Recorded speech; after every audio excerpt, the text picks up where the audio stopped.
Hey everyone, welcome to the Unfiltered Podcast. I'm Lee Stephenson, and my co-host here. I'm Danny Parmelee, and I oversee church planting for Converge Mid-America. Glad to be with you guys. We are going to be talking a little bit on this episode. It's going to be kind of a fun conversation as we look out in the landscape and even think through our own personal experiences.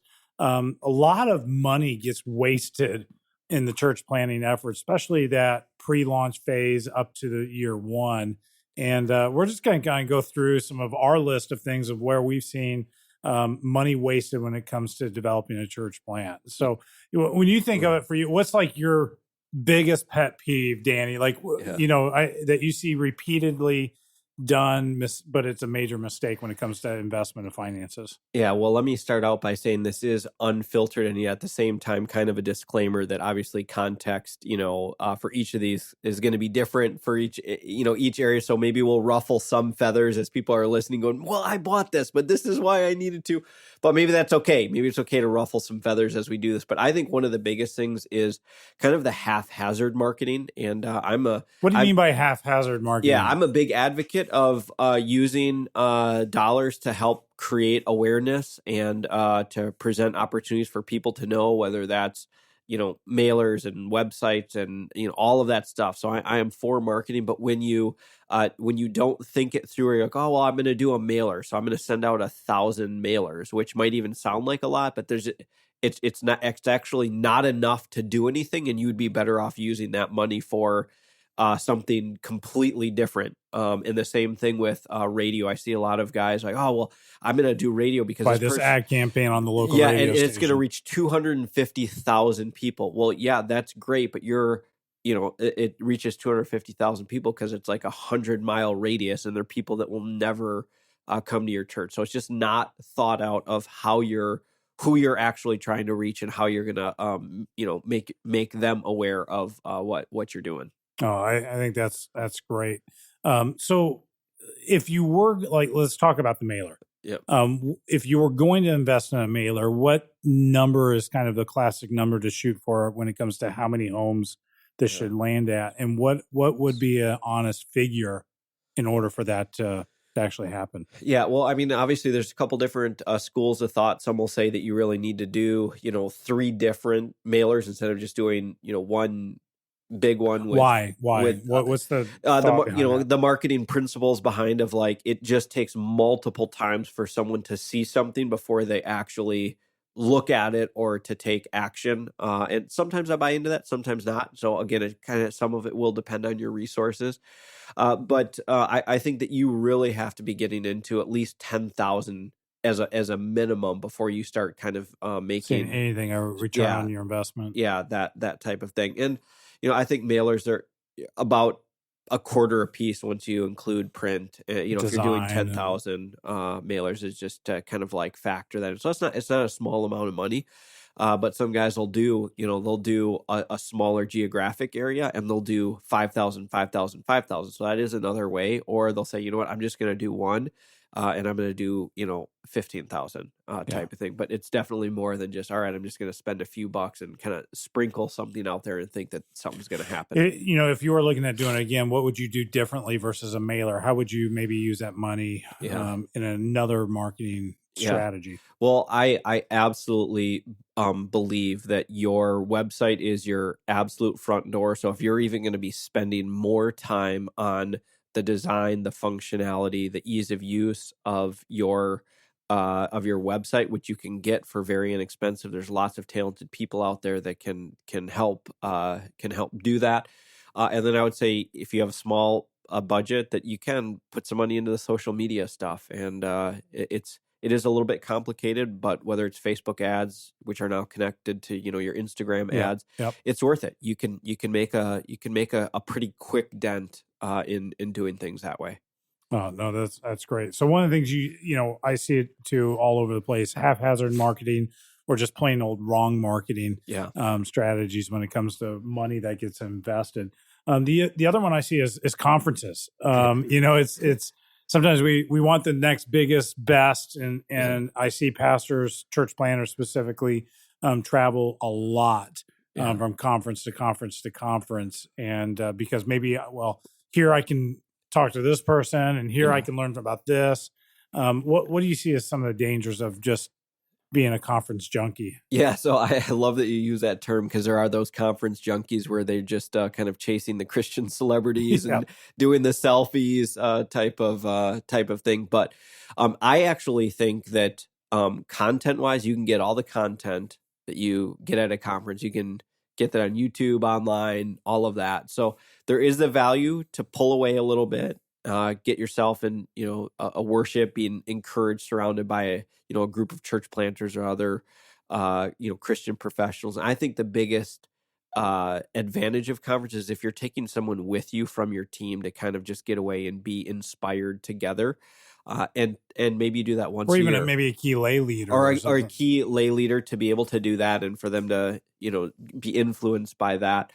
But you can start sinking tons of money into travel. Yep. And that's time that you are away from your city, away from your community, away from the people that you're trying to reach, away from your other, leaders. And while you might feel really special because you zoomed around on a plane and hung out with some, Christian celebrities type of thing. So just be cautious of that.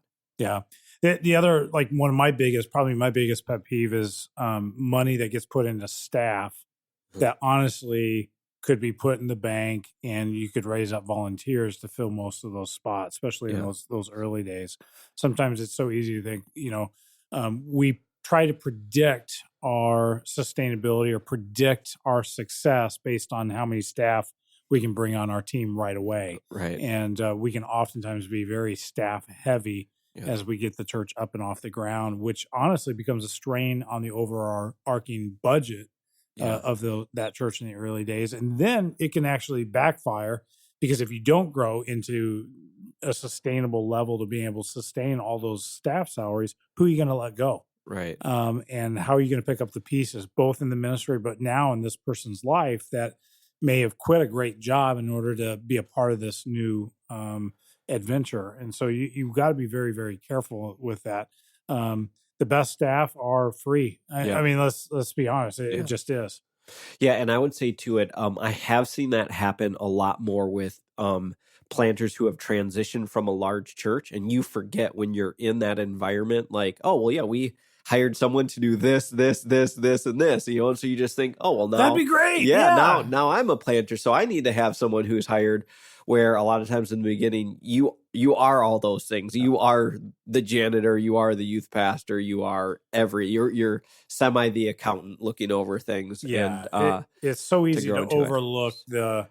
the time period and the sacrifice that was required to get to that level of ministry and output. Right. And I liken it to, when I graduated college, I wanted to live at the same lifestyle my parents were living at currently. And it was easy for me to just bypass the years and years and years of hard work and sacrifice that they put in to get to where they were. Yeah. And in addition to it, it can accidentally create a culture where you don't have a culture of volunteering, and instead that it's just, hey, people show up and the paid professionals put on a show or do whatever needs to get done to have church. And so you really rob that opportunity. And that easily carries into the musician side as well. Do we hire musicians early on? What's kind of your philosophy on that for a church planter? They may sit there and go, we have a limited team, talent's just not there, but we want a quality worship experience. Yeah. Is this an area that you would recommend go ahead and invest some money into it? Or you say, no, we still got to work with volunteers? Well, you're asking someone who's been identified as stingy. I like to call myself thrifty, but I always, again, am leaning on volunteer first. It was a bit of a learning experience, especially as we became more multicultural.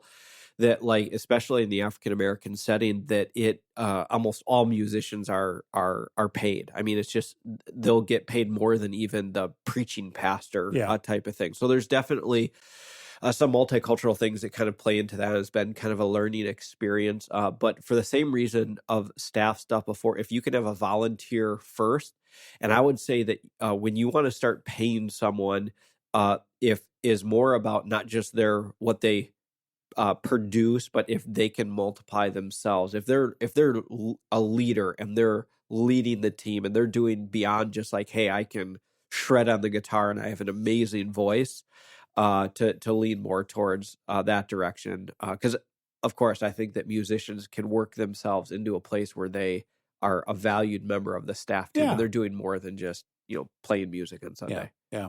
What other kind of hot buttons do you see kind of rub you wrong when it comes to where money gets invested in those early days? Yeah, I don't know if I have any other ones that like stick out completely. I think there's just kind of that general thing where um, you have a small amount of resources, so before you spend things, just kind of look at it through that lens of stewardship. Like, I only have this much, so even though I've seen this or I read this in a book that I have to do that, be bringing that really before the Lord and saying, God, these are your resources. How should I be able to spend it? What are some other things maybe you've seen? I think sometimes we think technology, for instance, AV equipment, or if I have these lights, if I have this projector, if I have this sound system, then we're going to be instant success.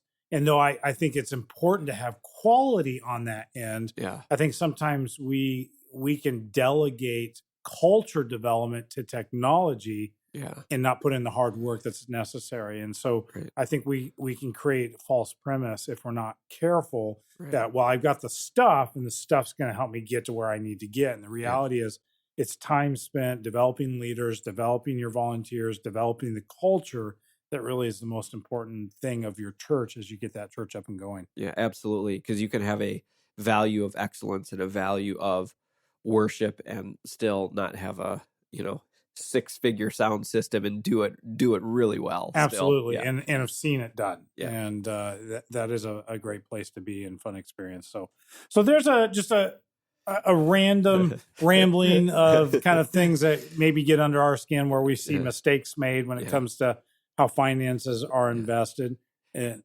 Well, before you close it off, Lee, I think we should ask each other if there was a thing that you that hindsight in your church plant were like, you know what? I think we spent way too much money on that. That's a great question. Time one or time two? Yeah. So, go further back, because then it's less, it's less invasive. It's less. I would say first time around, we didn't have a whole lot to work with, so you didn't have a lot of money to waste. We didn't have a lot of money to waste, and so we were really, really thrifty, and we were leaning on spending some money, leaning to spend money a certain direction when we got advice at the last minute going, I think you spent the money this way, you'd actually get more bang for your buck. That was priceless information. Don't what invest. Was it about? One was simply, I'm thinking of a projector. Like we're going to buy this projector and it's going to allow us to do this, this, and this. And we began to talk with our consultant, and he said, no, I understand it would be nice to have that quality. It's not necessary given your room. You could actually accomplish more by just investing a little extra money in your lights by this projector. And in the long run, we actually weren't going to spend nearly as much money. And so it allowed us freed up space to invest into other things. Some of it was marketing, that we tried some unique things, creative things that we hadn't seen done before. And I don't know if it actually worked for us. Like we got that much of a return on that investment. It was fun. Yeah. But I don't think it actually brought new people into the doors. And so I do think you need to be thinking very specifically, if I invest this money into marketing, are we actually going to see people in the seats as a result of that? Yeah. I think for us, one of the things that sticks out is that we bought a technology package that we were hoping would fix some of our leaky bucket, if you will, of trying to, a CRM that was kind of a church management system. And we got, the deluxe package that would, essentially disciple people for you. I mean, obviously there's no such thing. You put their name in and they take care of the rest. You just do that. And I'm like, wow, that is great. They didn't say that, but that's kind of what we felt. And we invested a lot of money in. And what you were even speaking to before, it was really a people and a culture issue that we had, and it wasn't a technology fix that would fix it. And so we actually ran that for a couple of years and then had to start completely over, and all that money was down the drain. Wow. Yeah, that's a good point. So, well, I appreciate the time and great conversation. Until next time, this has been the Unfiltered Podcast. Keep it real.